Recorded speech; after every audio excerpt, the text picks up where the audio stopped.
welcome to another episode of Can You CoD It? Episode 2, Manoeuvres and Basic Fighting Skills with me, Smeep from smeep.me.uk.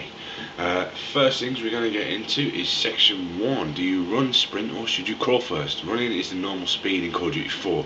You spend most of your time doing it because your accuracy is pretty good, you're a bit faster and you can react if you need to. So this is your standard run-of-the-mill manoeuvre. And there it is, simple, straightforward, easy, no problem. Next you got crouching, don't need to record it. Tap B to go into crouch, your accuracy is increased, you'll move a lot slower but you'll make less noise. If you're entering a building, you think someone's in there, you want to be crouched because if you step on stairs, wooden floor, it makes a noise, that prevents it from happening. Now we're going to come up to a doorway on our right, there could be someone in it, we need to get past it fast so we can sprint. If you click the left analog stick, or you can pull back to stop sprinting. You don't need to hold it in, but did you notice, let's watch that again, your gun goes down, you can't shoot and sprint. So only sprint at the right times if you need to get to an objective, crossing a street guarded by a sniper fire, or running away in an emergency. Last but not least, you've got prone or crawling. When you're prone, your accuracy is amazing, however you're near a slow and easy target. Only use prone to hide in grass, look underneath things, or if you really have to, just to get your head out of the way. For instance, if you need to reload and behind a car, something like that. Advanced running tip is get your free running boots on. There are times in game where you can press A to interact with the environment, to climb through windows like that, but it's a lot slower. The fastest way to do it is basically to run at the window with the sprint button, press A, and then tap B straight away in order to crouch. You'll land softly on the other side, so it's good for entering quietly. Or if you take a look at this next clip, if you sprint immediately again, you can basically be off your mark and carry on straight away. It's a lot faster than waiting for him to climb for that window.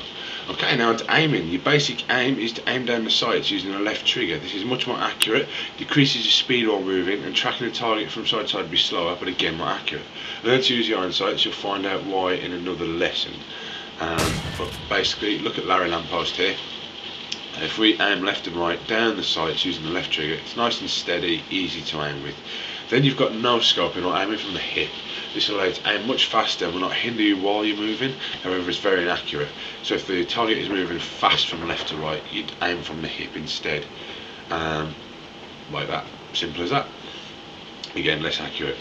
Lead your targets as you aim. If someone's running from left to right in front of you, you need to aim slightly to the right of them. This is because bullets take time to travel through the air as they would in real life. If your aim is lagging behind, this happens. See how the bullets all missed? If you lead that target, you're going to hit them. Shoot from the hip if you need to if they're running faster. Hopefully you'll connect more, and then pull the left trigger at the last second to get the last few bullets in. To give you an idea of how accurate iron sights that I keep mentioning can be, take a look at the next clip. The MP5 isn't the most accurate or long range gun in the game, but using a silencer, the range is decreased further, which I am. Red dot sight is insanely accurate, but it gives you a major disadvantage later on. As you can see, long range across the map, MP5, left trigger to aim down the iron sights, it does the job. And here we've got something even further away. Again, notice what I'm doing. To increase the accuracy of a weapon, use burst fire. Pull the trigger short but often, so tap it, tap it, tap it. The gun will kick less, more of your bullets will hit dead centre. Section 3, grenades. Grenades are one of the most useful tools in the game. For now, only the basics will be covered. You should practice with grenades and learn how far they are thrown. You've got 3 basic ranges. For now, we're going to concentrate on getting these ranges correct. Advanced tip is to try and make the grenade explode as it hits the floor so the enemy doesn't get a grenade warning. Advanced 2, preemptive grenades are very, very deadly. Learn to predict where the enemy will be. Short range grenade is usually thrown at eye level, usually into a room or around a corner. Hold the grenade in for about 3 seconds and it'll detonate pretty much instantly. Bang. Then you've got your medium length grenade, aim a little bit higher, hold it in for just over 2 seconds for an instant detonation. You'll see that I've messed this up, but you know, it's there.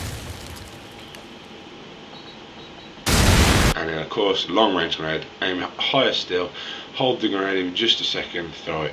Just to let you know, grenades can and will explode in your hand, and they can explode mid-air. If you can kill someone with a mid-air grenade or with a direct hit, major bragging rights to you. Medium range grenades in action, the guys up above on the machine gun nest, over the building, a little bit of height, pull the trigger, bang, he's dead. Unfortunately I got shot. More advanced combat tip, let's say you've turned a corner and you've got Larry the dumpster ahead of you and he's coming to kill you. He's running towards you, your instinct would probably be to do this. So You go in the corner, crap is there, back off and shoot. You'll be forgiven for that. Backing away and shooting does work. One of the things you need to try and do in Call of Duty 4 is take control of the situation. Instead of backing away, try and get used to doing this. It isn't easy, and it's less likely to work unless you practice it. But basically, as you just saw what just happened, well, as Larry the dumpster tried to shoot me, you swerve right or left depending on where he is and knife his ass, turning back to fire just in case you missed with the knife. You can do it with a gun, of course, instead of a knife. So slow motion, come around the corner, swerve to the right, he's running at you, knife or gun, and then check he's dead, depending on the situation. Being able to enter a room safely is one of the most important things in Call of Duty. If you know someone's in there, flash them in first. Stun grenades are nice, but the enemy can usually still see and you're likely to get shot. A good flash will give you about 4 or 5 seconds to get in and kill everyone. Here's how not to flash a room.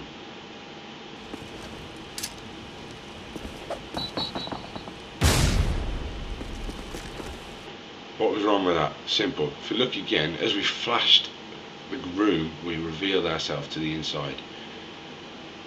Right about there. So instead, what we need to do is start from the outside, like this. Bounce the flash off the wall, enter just after the flash is detonated so you don't blind yourself. Clear corners starting with the further away ones, and then once you've raped the room of everyone in it, emanate victory all over the walls. Here's how a flash grenade makes you feel. You can basically flash yourself, you can get flashed, but this is what happens to someone who is flash grenaded. 1 1000, 2 1000, 3 1000, 4 1000, 5 1000, 6 1000. 5 to 6 seconds of being blind. The next couple of clips show the flash grenade action. The first one is a good solid flash grenade, as we see off the wall. It explodes and you're in. There he is. Take him out. He can't see me. He's down straight forward. Second one, not so good. I had to reveal myself to the room because of it being such a big room.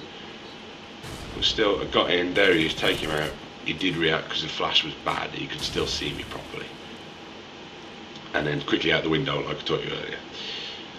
Random quick tip number 1. Basically, if you see someone shooting at you who doesn't actually look like they're shooting at you, you want to check what they're shooting at. This guy was on my right. I saw him, I shot him.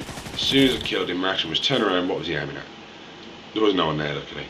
On stairs, quick tip number 2. If you're going upstairs, make sure you're looking up them. If they spiral, go up backwards and guard the top. You'll see why here. These stairs spiral up on themselves. I look up, there he is at the top, guarding the top of the stairs. Quick tip number 3, requested by Shine7. Smoke grenades are not used to cover an objective in smoke when you're defending it. Smoke grenades are used to provide a wall for you to hide behind, allowing you to move, run away, get closer, whichever. Don't throw it onto the objective. All you'd be doing is blinding your team in the headquarters or on the bomb. As you saw there, I threw a grenade, messed it up, put a smoke down, ran off, and to show you the damage a smoke grenade does, you can't see anything through it. Then you got the UAV. Getting 3 kills in a row gets you a UAV. The tip here is if you press start to bring up the full map, it shows you where all the enemies on the map are across the entire map, as opposed to just what you can see on the radar. So if you've got someone who's good with communications, it'd be nice to have someone on your team once you've got your UAV communicating these kind of things to you so that no one's caught by surprise. Activate UAV, press start, there you go. It sweeps across that map as well, not just your radar. Other than that though, that's basically been Can You CoD It episode 2, basic manoeuvres and tips. So if you are interested in being in the videos, of course let me know in the comments box on Xbox Live. We've obviously had a slightly different format this time. We've got a lot more reading involved in it, which I'm not certain if I like yet. Maybe I do, maybe not. There's only one way to find out. But if, of course, you guys send me as many tips as you can, as much information as you can, anything you want me to mention, let me know. Thank you for watching. You've been a great audience as usual. And Can You CoD It episode 3 will eventually be on the way. Just gotta see when. Thank you to everyone on my friends list: Badge, Shine, Sevens, Icky, Pezza, Evil, Lil, everyone. There's too many people to name. Other than that, Can You CoD It? Thanks a lot.